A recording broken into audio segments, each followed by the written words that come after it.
Seguimos en Cooperativa, continuamos transmitiendo para todo Chile, cooperativa.cl, para todo el mundo además y en cualquier momento. Y a esta hora vamos a hablar de el impacto en Chile, de un tema que hemos analizado y conversado latamente aquí en la Historia Nuestra y en Cooperativa en general, que es la decisión, que parecía improbable a principios de año, de la Unión de Inglaterra, del Reino Unido, de retirarse de la Unión Europea, el Brexit. Y esto, donde sorprendió o donde primero impactaba en Chile, era en las pensiones. Así que invitamos a Rodrigo Pérez Maquena, que es presidente de la Asociación de AFP y que está aquí en el estudio de La Historia es Nuestra para hablar de este y otros temas relacionados con las pensiones. ¿Cómo está, Rodrigo? Muy buenas tardes. Muy buenas tardes, Paula. Muchas gracias por la invitación. Han sido, la verdad, momentos de volatilidad en los mercados, pero claramente este es un evento que hoy día, por lo menos, si uno ve lo que ha estado pasando, se ve como que, al menos desde el punto de vista financiero, se ha ido aclarando el panorama bastante favorablemente. Hoy día los mercados tuvieron un comportamiento muy favorable. Las bolsas estuvieron al alza, en Asia casi 2%, Europa 3%, lo mismo Estados Unidos, más de un 1%, y la verdad que si uno compara los precios hoy día versus el viernes, cuando había mucha incertidumbre, estamos bastante similares. Incluso los precios de las bolsas hoy día están por sobre lo que estaban a mediados de mayo. Hay dos variables que se han movido claramente. Una es la libra, que se ha depreciado fuertemente, un 10%, y la otra variable es la tasa de interés en Estados Unidos, que ha caído de forma importante. Lo cual es bueno, porque eso significa que se aleja un poco la posibilidad de alza de tasa en Estados Unidos, y eso impacta positivamente todas las carteras de renta fija. La valorización de la renta fija depende de la tasa de interés. Cuando la tasa de interés baja, los bonos, todos los papeles de renta fija suben. Por lo tanto, yo diría que se ha ido tranquilizando el mercado y el impacto ha sido muy acotado. Claro, pero los mercados son personas tomando decisiones financieras y, como las personas, tienen buenos días, tienen malos días. La pregunta es, ¿cuánto están expuestas las AFP a, por ejemplo, fondos en el Reino Unido? Yo entiendo que es un porcentaje de un 1%, que tiende a parecer, a uno le parece en general poco, pero cuando estamos hablando de cantidades más o menos importantes de plata, entonces un 1% puede ser bastante. ¿Cuán expuestos están los fondos de pensiones de chilenos y chilenas a, por ejemplo, la economía británica puntualmente? Bueno, puntualmente a la economía británica, poquitito, menos del 1%. ¿Es menos del 1? 0,9%. ¿Y cuántos es son más o menos millones? Bueno, en total hay cerca de 155.000 millones de dólares, por lo tanto estamos hablando de alrededor de 1.500 millones de dólares, que es mucha plata. Es un montón de plata. Pero lo que importa, digamos, es el porcentaje que uno tiene invertido. Y aquí es importante, Paula, yo creo que dar una señal de tranquilidad, en el sentido que hay temas relacionados con las pensiones que a lo mejor vamos a tener tiempo de abordarlo, ¿verdad? Muchísimos temas. Hay muchos temas, especialmente con el monto de las pensiones, que no satisfacen las expectativas de muchos chilenos. Pero hay una cosa en la cual la administración que hacen las AFP de las platas de todos los chilenos ha destacado a nivel mundial como que han cumplido con su rol de administrarla en forma rentable y segura.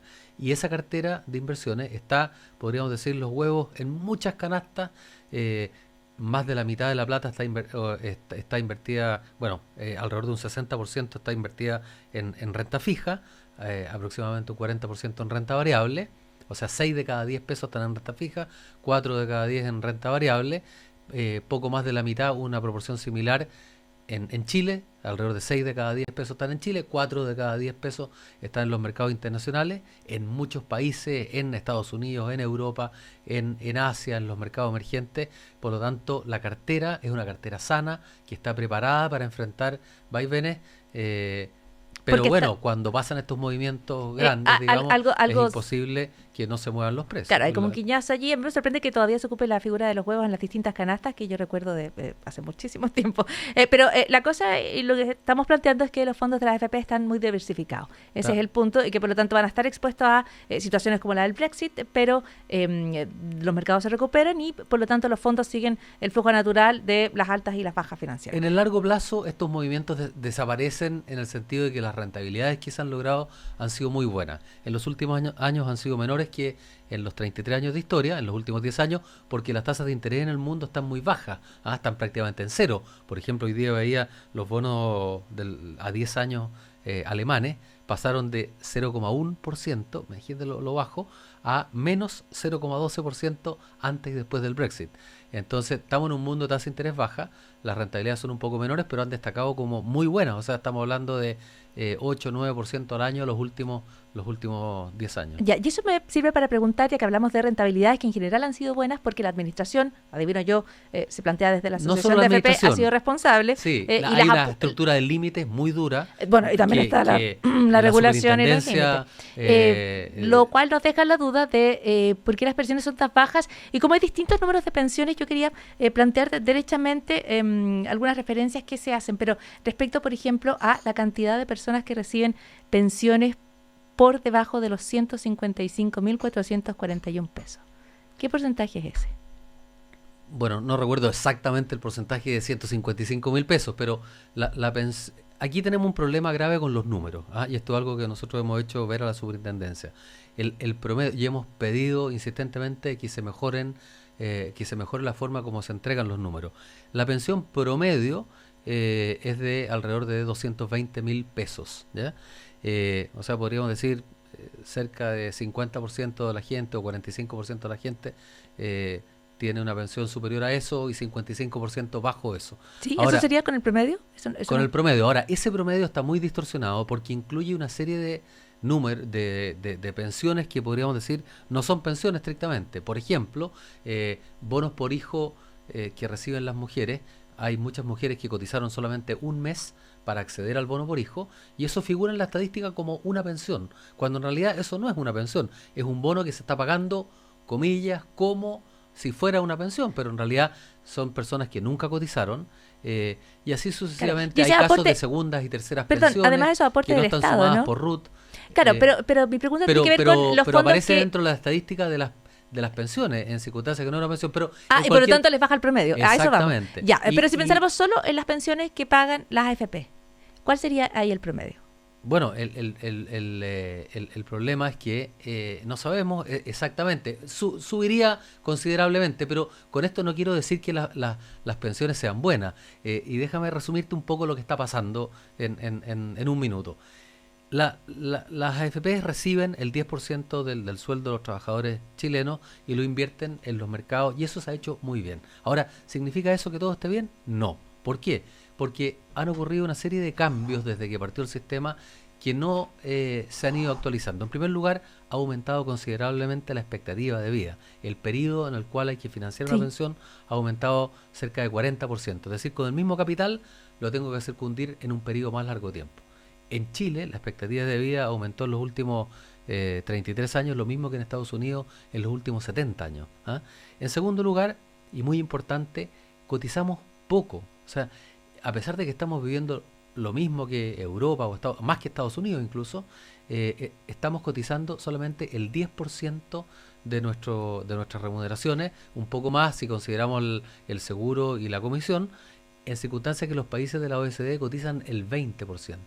O sea, prácticamente el doble. Entonces uno se pregunta, bueno, si vivimos lo mismo, ¿cómo vamos a financiar una pensión cotizando prácticamente la mitad? Y ahí lo que hemos señalado es que hay que aumentar la cotización, no con cargo a los trabajadores, porque otra cosa que uno ve cuando se compara con otros países es que la cotización en la OECD, por ejemplo, ese 20% es más o menos mitad y mitad.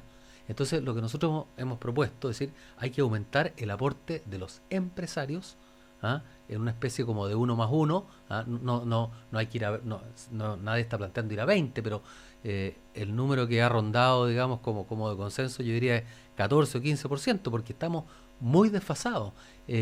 Tenemos también un pilar solidario, esto es muy importante.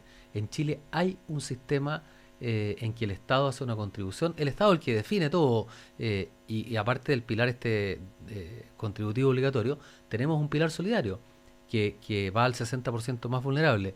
Pero fíjate, Paula, que Chile está destinando un 0,7% del PIB al pilar solidario. ¿Sabes cuánto aportan los estados promedio de la OCDE? 8% del PIB. Ya, entonces, podemos parar un poquito aquí. En resumen, tenemos un buen auto, queremos llegar a Puerto Montt, pero le estamos poniendo benzina para llegar a la mitad del camino. Ya, o sea, aquí el planteamiento es que vivimos demasiado, que era una cuestión que no estaba en los planteamientos originales del modelo, que la cotización obligatoria del 10% es muy poco, lo que sale del bolsillo de las personas para sus propias pensiones, y que a ustedes les gustaría que el pilar solidario, que es aquello que pone el Estado para contribuir a las pensiones de las personas, fuera más amplio. Esos son los 3 puntos. Bueno, es un más resumen. o menos, es un apretado resumen. Hay muchas... pero la otra idea es, ¿qué es lo que está bien en el modelo entonces? Mi pregunta es, y ustedes lo conocen bien, la discusión respecto a los modelos. O sea, pero ¿por qué la estructura está bien si los resultados, las pensiones son tan bajas? Quedémonos con el promedio de los 200, que es 220.000 pesos, 220.000 pesos, que es muy bajo, y sobre todo muy bajo incluso en relación a personas que cotizan toda su vida y que reciben un sueldo que es más o menos alto. Cuestión que corresponde a un porcentaje pequeñísimo de los afiliados. Lo que hay que tener claro es que la pensión es baja para muchas personas que... porque hemos puesto poco, digamos. O sea, en el fondo, si en relación a la contribución que se ha hecho, la pensión es buena. De hecho, personas que han tenido una buena historia laboral, que han cotizado en forma consistente, tienen lo que se llama una tasa de reemplazo bastante alta. O sea, pero eso es muy de acuerdo, claro, pero en el caso, o sea, para quienes cotizan regularmente, incluso con ese 10%, que es muy poco, ha alcanzado para financiar buenas pensiones. Ya, ¿y esos cuántos son, más o menos? Es para tener una idea, porque eso tiene que ver con cómo es Chile, no solo con Ricardo lo que hace Paredes, la AFP. un profesor de la Universidad Católica, hizo un estudio Bien el año conocido. 2012, en el cual él tomó toda la gente que se pensionó el primer trimestre del 2012 y calculó tasas de reemplazo bastante altas, tipo 70% en promedio, para quienes habían cotizado más de 10 años.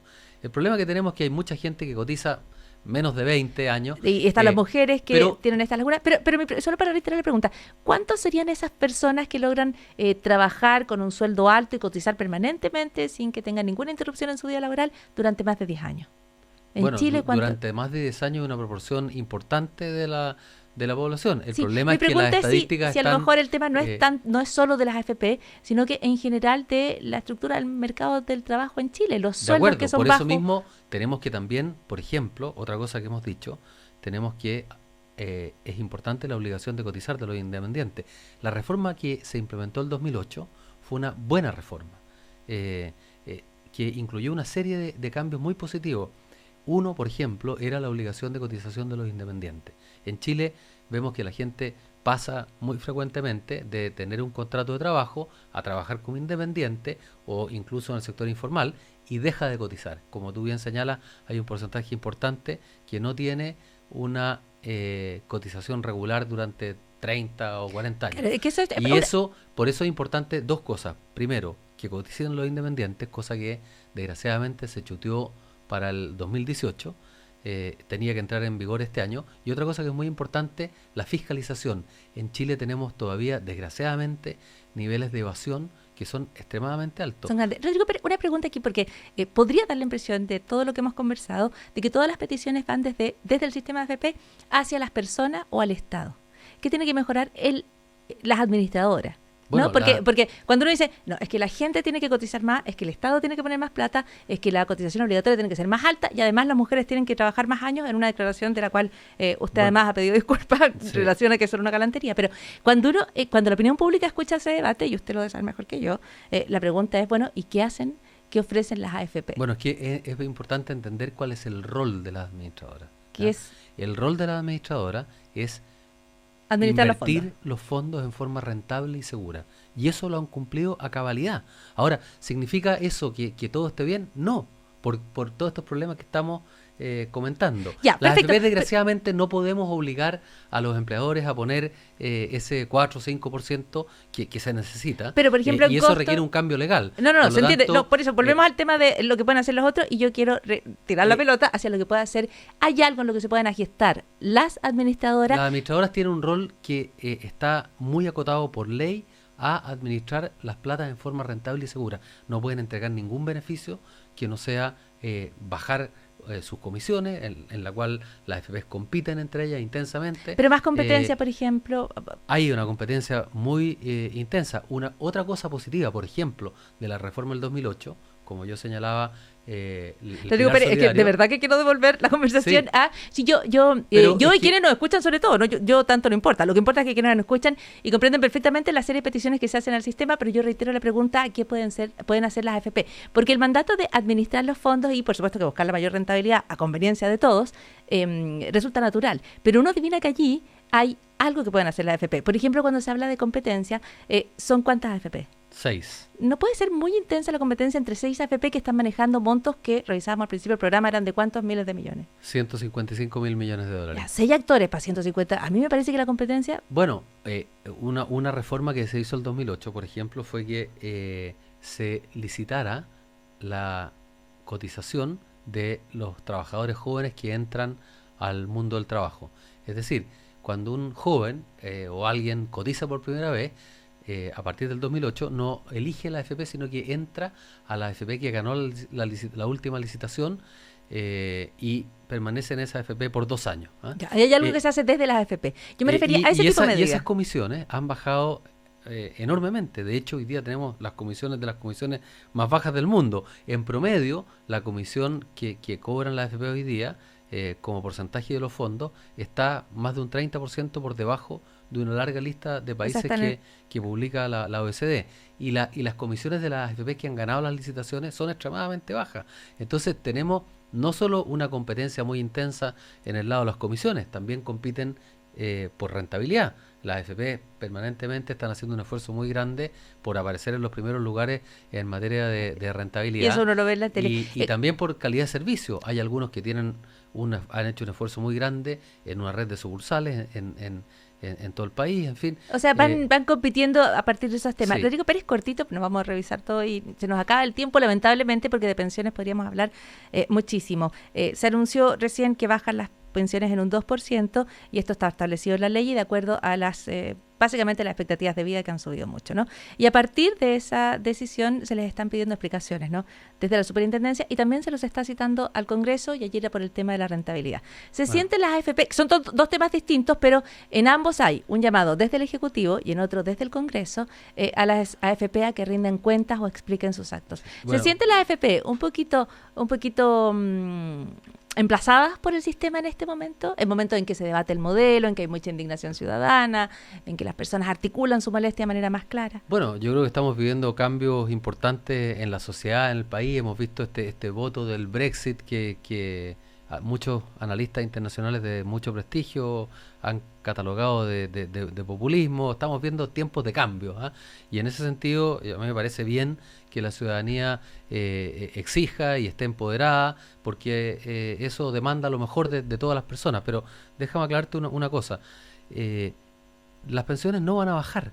Respecto al 2%. Mira, ya, hay 2 porque el superintendente millones... dijo aquí en Cooperativa que no bajaban para los que reciben pensiones solidarias, No, básicamente pero para los que están en el esto Estado. porque es muy importante, porque Ya. aquí se ha desinformado por algunas personas.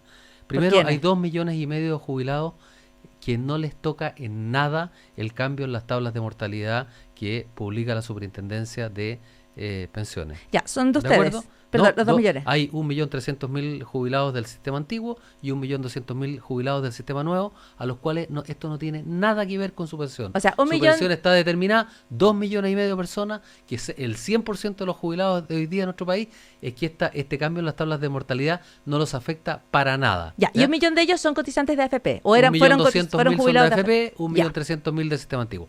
Para los futuros pensionados, aclaremos esto porque también es bien importante, hay un porcentaje muy relevante que pertenece al pilar solidario, al cual tampoco le afecta mayormente, y al saldo, los que van a renta vitalicia tampoco les afecta, porque las compañías de seguros de vida trabajan con sus propias tablas de mortalidad. Por lo tanto, este es un cambio que afecta a un porcentaje muy reducido de los futuros pensionados. ¿A cuántos? Entonces, podríamos decir, si dejamos que el 60% que accede al pilar solidario le afecta muy marginalmente a los que tienen pensión básica solidaria, nada, a los que tienen aporte previsional solidario, un poquitito, y a los que van a renta vitalicia, nada, podemos decir un número grueso, porque esto depende de la elección de cada uno, 20 de cada 10 futuros pensionados, no a los actuales pensionados. No, 20 de cada 10 perdón, 2 de cada 10. Dije 2 de cada 10. Ya, 2 de cada 10. Rescaté la cuña, sí, ya. Estaba atenta, así que... A 2 de cada 10 les baja.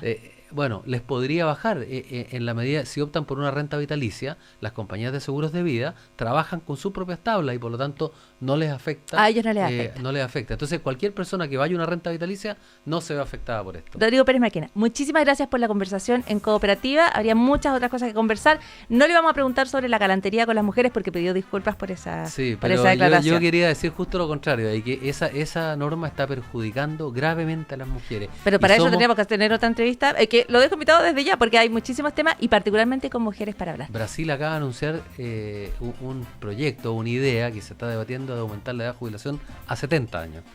De Brasil también habría que hablar más largo. Bueno. Rodrigo Pérez Maquena, el presidente de la Asociación de AFP. Hoy en La Historia es Nuestra. Despedimos aquí el programa. Ricardo Angel, la puesta al aire y quien les habla en la edición. Muchas gracias. Muchísimas gracias por escuchar.